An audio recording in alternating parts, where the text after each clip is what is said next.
ሰላም ጤና ይስጥልን በመላው ዓለም የምትገኙ የተወደዳችሁ የሮሃ ቲቪ ተከታታዮች የጥር 20 2018 ዓ.ም የምሽት ዜናዎችን ይዘንላችሁ ቀርበናል። በተለያዩ ቀጠናዎች ሲካሄድ በዋለ ተጋድሎ የፋኖ ሰራዊት ወሳኝ ድል ማስመዝገቡን ተነግሯል። በምስራቅና ደቡብ ቀጠና አገዛዙ ከፍተኛ ኪሳራ አስተናግዷል። በአዲስ አበባ የትዳር ፍቺ በ54 በመቶ ብልጫ ማሳየቱ መነጋገሪያ ሆኗል። አፋብን ቴዎድሮስ እዝ 109ኛ ኮር የሁለት ወር የግዳጅ አፈጻጸሞችን ሲገመግም የደንበጫ ጊዜያዊ መንግስት ደግሞ ህዝባዊ መድረክ አካሂዷል። ህዝቡ በአንድነቱ ላይ ደስታውን ገልጿል።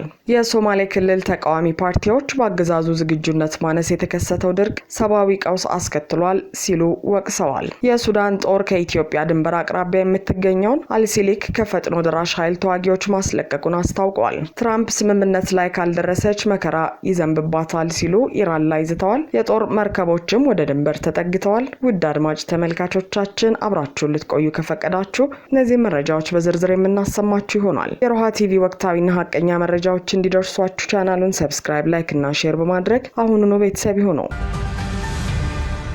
በተለያዩ ቀጠናዎች ሲካሄድ በዋለ ተጋድሎ የፋኖ ሰራዊት ወሳኝ ድል ማስመዝገቡ ተነገረ። በዛሬው ዕለት ጥር 20 2018 ዓ.ም የብልጽግና ቡድን የአየር ወለድ ሰራዊቱን ከሰላ ድንጋይ ከተማና ከጣርማበር ወረዳ በማሰባሰብ የወገንን ኃይል ለማፈን ወደ ሳሲትና አይሶፌ ቀጠናዎች ሲያቀና እንደነበር ታውቋል። መረጃው ቀድሞ የደረሰው የአማራ ፋኖ ብሔራዊ ንቅናቄ ሸዋ ጠቅላይ ግዛት እዝ አጼ አምደ ጽዮን ኮር አካል የሆነው ራምቦ ክፍለ ጦር ልዩ ስሙ ሀጃና ሚካኤል መገንጠያ ላይ ጣለው የደፈጣ ጥቃት ከ19 በላይ የሚሆኑት የብልጽግናው ሰራዊት እስከ ወዲያኛው ተሸኝተዋል። በጥቃቱ የፋኖ ጦር ያገዛዙን በርካታ ተዋጊዎች ቁስለኛ በማድረግ ከፍተኛ ኪሳራ ሲያደርስበት በደፈጣ ጥቃት የተጀመረው ወደ ጨበጣ ውጊያ ተቀይሮ አድማሱን በማስፋት ክፍለ ጦሩ ታላቅ ድል ተጎናጽፏል። የአማራ ፋኖ ብሔራዊ ንቅናቄ ሸዋ ጠቅላይ ግዛት እዝ የህዝብ ግንኙነት መምሪያ ባደረሰን መረጃ ደፈጣ ላይ የወደቀው የአየር ወለድ ክፍለ ጦር አባላቱ በጉዞ ላይ ያሉ በተፈጸመበት የቦምብ ጥቃት በርካቶቹ ሲገደሉ ቀሪው የሰላ ድንጋይ ሆስፒታልን አጨናንቋል ብሏል። በሌላ በኩል የአጼ አምደ ጽዮን ኮር አካል የሆኑት የሚዬ ሚኒሊክ ልጆች በትናንትናው ዕለት ከቀኑ 7 ሰዓት ተኩል ጀምሮ በሌላኛው የውጊያ ግንባር ከመንዝ ቀያ ወረዳ መቀመጫ ከሆነችው ከዘመሮ ከተማ ተነስቶ ወደ ክምር ድንጋይ በማቅናት ላይ ያለ ባደረጉት የተቀናጀ ተጋድሎ ድል ተቀዳጅተዋል። በተጨማሪም 3 የሚሊሻ አባላት በሚኒሊክ ክፍለ ጦር መማረካቸውን ክፍለ ጦሩ በላከው የግንባር መረጃው አስታውቋል። ክፍለ ጦሩ በቁጥጥር ስር ስለዋላ የሚሊሻ አባላት በሰጠው ማብራሪያ መሰረት ግለሰቦቹ ከዚህ ቀደም በፋኖ መዋቅር ስር ሆነው እየሰሩ የነበሩና በመሃል ክህደት ፈጽመው ወደ ጠላት የገቡ ከዛም ፋኖ ይቅርታ አድርጎላቸው በድጋሚ ወደ ፋኖ አደረጃጀት ተመልሰው በስራ ላይ ያሉ ዳግም ክህደት መፈጸማቸው ተመላክቷል። እነዚህ አካላት ደብረ ብርሃን ከተማ ድረስ በመሄድ በአገዛዙ ቤት የማጭበርበሪያ ታድሶና ገንዘብ ወስደው የአማራን ሕዝብ እየጨፈጨፈ ላለው አገዛዝ ታምነው በሚሊሻ ስምሪት ላይ በነበሩበት ወቅት በራስ አበባ አረጋይ የክፍለ ጦር ቃኞች በቁጥጥር ስር መዋላቸውን ክፍለ ጦሩ አረጋግጧል። ይህ በእንዲህ እንዳለ በላይ ዘለቀ እዝና ሚኒሊክ እዝ በጋራ በመሆን በአገዛዙ ሰራዊት ላይ የማያዳግም እርምጃ በመውሰድ ድል ተጎናጽፈዋል። አማራ ፋኖ ብሔራዊ ንቅናቄ ምስራቅ አማራ ቀጠና ሚኒሊክ እዝ ላስታ ሳምነው ኮር እሸት ክፍለ ጦር ነብሮ ተወርዋሪ ኮማንዶ ብርጌድ ሸደሆ መቄት ሻለቃና በላይ ዘለቀ እዝ ውባንታ ባተ ኮር የተውጣጡ የፋኖ አባላት በብርሃኑ ጁላ ሰራዊት ላይ አካላዊና ቁሳዊ ኪሳራ ደርሰውበታል። አገዛዙ መነሻውን ከታሪካዊቷ ቦታ ላሊበላ ከተማና ላሊበላ ኤርፖርት ወይም ሹምሽፋ አድርጎ እሸት ክፍለ ጦርን አፍናለው በሚል አዳሩን በ5 አቅጣጫ አስፍቶ ቢመጣም ከባድ አጸፋዊ እርምጃ ተወስዶበታል። ውጊያውም ዛሬ ማለትም ጥር 20 2018 በከፍተኛ ትንቅንቅ ሲካሄድ ከ15 በላይ ያገዛዙ ሰራዊት ሲደመሰስ ከ20 በላይ ቁስለኛ ማድረግ ተችሏል። በመጨረሻም አንድነታችን ኃይል ነው፣ ካሁን በኋላ አማራ አንድ ድርጅት ፈጥረናል፣ በማንኛውም ቦታ ተወርውረን ጠላትን አከርካሪውን እንሰብረዋለን ሲሉ የሚኒሊክ እዝ ምክትል ወታደራዊ አዛዥና የላስታ ሳምነው ኮር ሰብሳቢ አርበኛ ወንድሙ ማሩና የበላይ ዘለቀ እዝ ውባንታ ባተ ኮር አዛዥ አርበኛ አመኑ አለማንተ በጋራ መልእክት አስተላልፈዋል። መረጃውን የአፋብን ምስራቅ አማራ ቀጠና ሚኒሊክ እዝ ሚዲያና ኮሚኒኬሽን መምሪያ ኃላፊ አርበኛ ደረበ መኮንን አድርሶናል። በአዲስ አበባ የትዳር ፍቺ በ54 በመቶ ብልጫ ማሳየቱ መነጋገሪያ ሆኗል። በአዲስ አበባ ከተማ የትዳር ፍቺ መጠን ካለፈው ዓመት ጋር ሲነጻጸር በ54 በመቶ ብልጫ ማሳየቱን የአዲስ አበባ ከተማ ሲቪል ምዝገባና የነዋሪነት አገልግሎት ኤጀንሲ አስታውቋል። የኤጀንሲው የወሳኝ ኩነት ምዝገባ መረጃ ማስረጃ አገልግሎት ዳይሬክቶሬት ዳይሬክተር ወይዘሮ ቤዛዊት ብርሃኔ ከሰኔ 1 2017 ዓ.ም ጀምሮ ባሉት 6 ወራት 5805 ባለትዳሮች ከሰኔ 1 2017 ዓ.ም ጀምሮ ባሉት 6 ወራት 5805 ባለትዳሮች ፍቺ ፈጽመዋል ሲሉ ተናግረዋል። ይህም ካለፈው ዓመት ተመሳሳይ ወቅት ጋር ሲነጻጸር የ54 በመቶ ጭማሪ ያሳየ ሲሆን በወሳኝ ኩነት ምዝገባ በኩል የተከናወኑ ፍቺዎች ሊኖሩ ስለሚችሉ ቁጥሩ ከዚህም ሊበልጥ እንደሚችል ዳይሬክተሯ ተናግረዋል። በፍቺ ከተለያየው 5805 ቤተሰብ ውስጥ በአማካኝ በአንድ ቤተሰብ 2 ህጻናት እንደሚኖሩ የተገለጸ ሲሆን 668 ህጻናት ከአንደኛ ወላጃቸው ጋር ብቻ ለማደግ ተገደዋል ተብሏል። የቤተሰብ መበተን በውስጡ የሚኖሩ ህጻናት ለተለያዩ ማህበራዊ ቀውሶች እንዲዳረጉ ያደርጋል ያሉት ወይዘሮ ቤዛዊት ባለትዳሮች ፍቺ ከመፈጸማቸው በፊት የልጆቻቸውን ቀጣይ ዕጣ ፈንታ ቆም ብለው እንዲያስቡ መክረዋል። የጋብቻ ሁኔታን በተመለከተ ባለፉት 6 ወራት 19800 ጋብቻዎች መመዝገባቸውን ዳይሬክተሯ ተናግረዋል።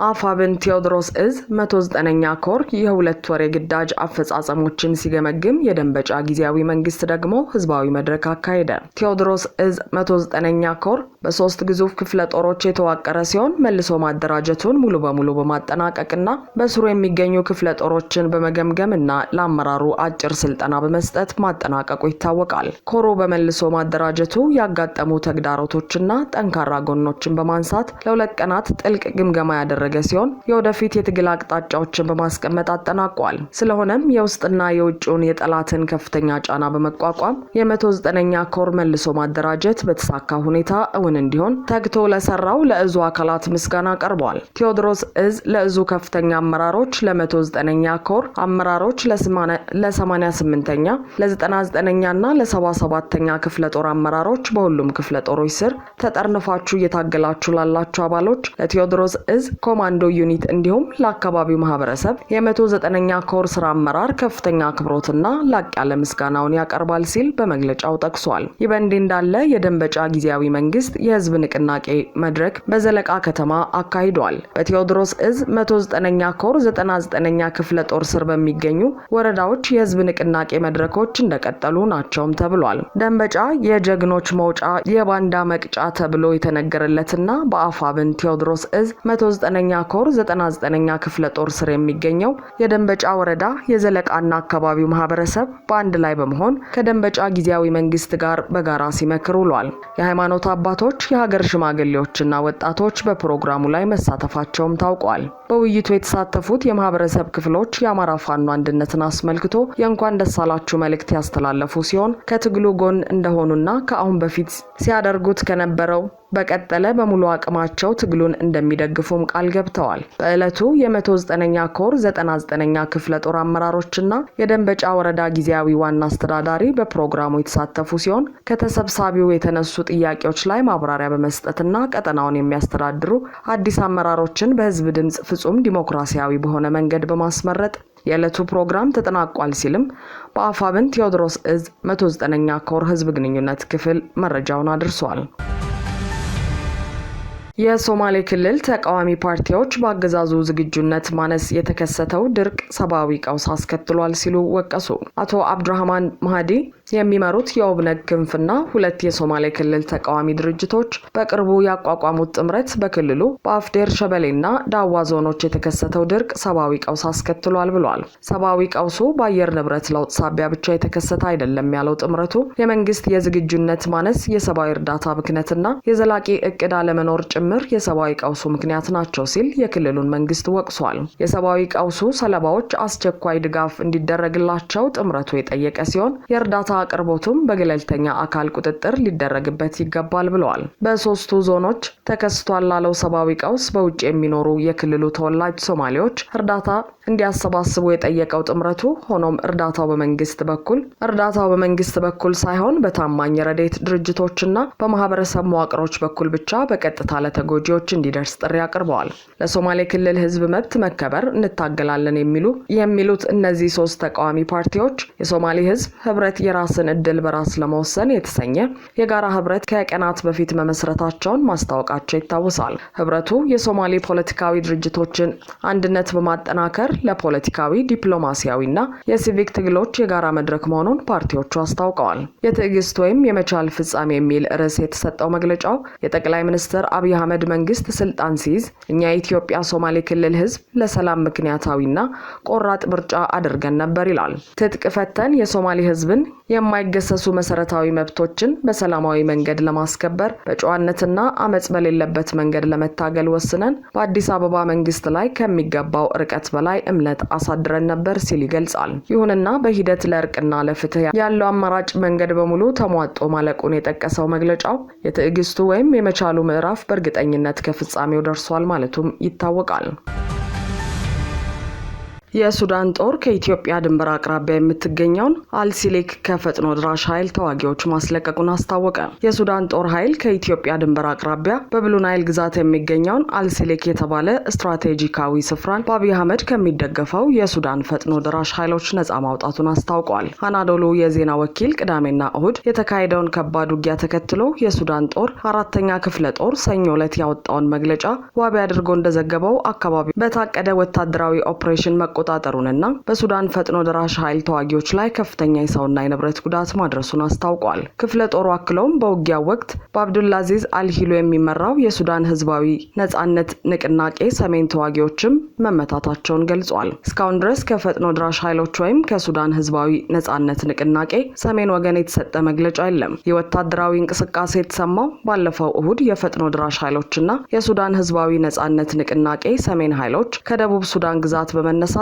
በብሉ ናይል አካባቢ በሚገኙ አልሲሊክና ሚልካል ላይ ሰፊ ጥቃት መክፈታቸውን መዘገቡን ተከትሎ ነው። የሱዳን ባለስልጣናት ጥቃቱን የውጭ ወረራ ሲሉ የገለጹት ሲሆን ደቡብ ሱዳን ግዛቷ ለአጥቂዎቹ ማሰልጠኛና ወታደራዊ መሳሪያ ማስተላለፊያ እንዲሆን ፈቅዳለች ሲሉ ከሰዋል። ከኢትዮጵያና ከደቡብ ሱዳን ጋር በምትዋሰነው የብሉ ናይል ግዛት ባለፉት ወራት በሱዳን ፈጥኖ ደራሽ ኃይልና በሱዳን ህዝባዊ ነጻነት ንቅናቄ ሰሜን ቅንጅት ምክንያት ወታደራዊ ውጥረቱ እየጨመረ መጥቷል። ካርቱም ከዚህ ቀደም የተባበሩት አረብ ኤምሬትስ በደቡብ ሱዳንና በኢትዮጵያ ድንበር አቅራቢያ ወታደራዊ ቤዝ በመገንባት የፈጥኖ ደራሽ ኃይልን እየደገፈች ነው የሚል ክስ ማቅረቧ ይታወሳል። በአሁኑ ወቅት በሱዳን የተለያዩ ግንባሮች ውጊያው የቀጠለ ሲሆን የሱዳን ጦር በኮርዶፋንና በዳርፉር ግንባሮችም በደርዘን የሚቆጠሩ የሱዳን ፈጥኖ ደራሽ ኃይሎች ወታደራዊ ተሽከርካሪዎችን እንዲሁም የነዳጅና የጥይት ማከማቻዎችን ማውደሙን አስታውቋል። ትራምፕ ስምምነት ላይ ካልደረሰች መከራ ይዘንብባታል ሲሉ ኢራን ላይ ዛቱ። ኢራን ከአሜሪካ ጋር በአስቸኳይ ስምምነት ላይ ካልደረሰች ከአሜሪካ የሚገጥማት ቀጣዩ ጥቃት ከዚህ በፊት ከነበረው በጣም የከፋ ይሆናል ሲሉ ፕሬዚዳንት ትራምፕ አስጠንቅቀዋል። ፕሬዚዳንቱ በማህበራዊ ሚዲያ ገጻቸው ላይ ባሰፈሩት ማስጠንቀቂያ ወደ ባህረ ሰላጤው ያሰማሩትን ግዙፍ የጦር አውሮፕላን ጫኝ መርከብንና ሌሎችንም በመጥቀስ አስፈላጊ ሲሆን በፍጥነትና በአደገኛ ሁኔታ የሚሰጣቸውን ተልዕኮ ለመፈጸም ዝግጁ መሆናቸውን ጠቁመዋል። በቬኔዙዌላ ላይ የወሰዱትን እርምጃ ያነሱት ትራምፕ ኢራን ጊዜው እየሄደባት እንደሆነና የኑክሌር መርሃ ግብሯን በተመለከተ በፍጥነት ወደ ድርድር ጠረጴዛ ትመጣለች ብለው ተስፋ እንደሚያደርጉ አመልክተዋል። ቀደም ሲል ወደ ድርድር መጥተው ስምምነት እንዲደርሱ ነግሬያቸው ነበር፣ ነገር ግን አልመጡም በማለት ባለፈው ሰኔ ወር ላይ የተፈጸመው የአየር ጥቃት መከተሉን ገልጸዋል። የኢራኑ የውጭ ጉዳይ ሚኒስትር ደግሞ ለሀገራቸው መገናኛ ብዙሃን ምንም አይነት ንግግር እንዳልተጀመረ፣ ነገር ግን ከአቀራራቢ ሀገራት ጋር ግንኙነት መጀመሩን ጠቁመዋል። የትራምፕ ማስጠንቀቂያ የተሰማው አብርሃም ሊንከን የተባለው ግዙፍ የጦር መርከብና በርካታ ተዋጊ መርከቦች ከተለያዩ አቅጣጫዎች ባለፈው ሳምንት ተነስተው ወደ መካከለኛው ምስራቅ ከደረሱ በኋላ መሆኑ ውጥረቱን አባብሶታል። ኢራን ውስጥ ከተከሰተው ተቃውሞ ጋር በተያያዘ የጸጥታ ኃይሎች ተቃዋሚዎችን መግደላቸውን የሚቀጥሉ ከሆነ ከባድ ጥቃት እንደሚፈጽሙ ትራምፕ ሲዝቱ ቆይተው ተቃውሞ ጋብ ብሏል። አሁን ደግሞ የኢራን ባለስልጣናት በተደጋጋሚ ያስተባበሉትንና ለሰላማዊ አገልግሎት ብቻ የሚውል ነው የሚሉትን የኒውክሌር ግንባታቸውን በተመለከተ በፍጥነት ወደ ድርድር ቀርበው ካልተስማሙ እርምጃ እንደሚወስዱ ዝተዋል። አሜሪካ በኢራን ላይ ጥቃት የምትፈጽም ከሆነ በምትሰጠው የአጸፋ ምላሽ ቀጠናዊ ግጭት ሊከሰት ይችላል የሚል ስጋት በባህረ ሰላጤው ሀገራት ዘንድ ተጠናክሯል። በዚህ ሳቢያም የነዳጅ ዋጋ ጭማሪ ታይቶበታል ሲል ቢቢሲ አስነብቧል። አድማጭ ተመልካቾቻችን የሰዓቱ የሮሃ ቲቪ ዜናዎች የተከታተላችኋቸውን ይመስሉ ነበር። አብራችሁን ስለነበራችሁ ከልብ እናመሰግናለን። ሰላም።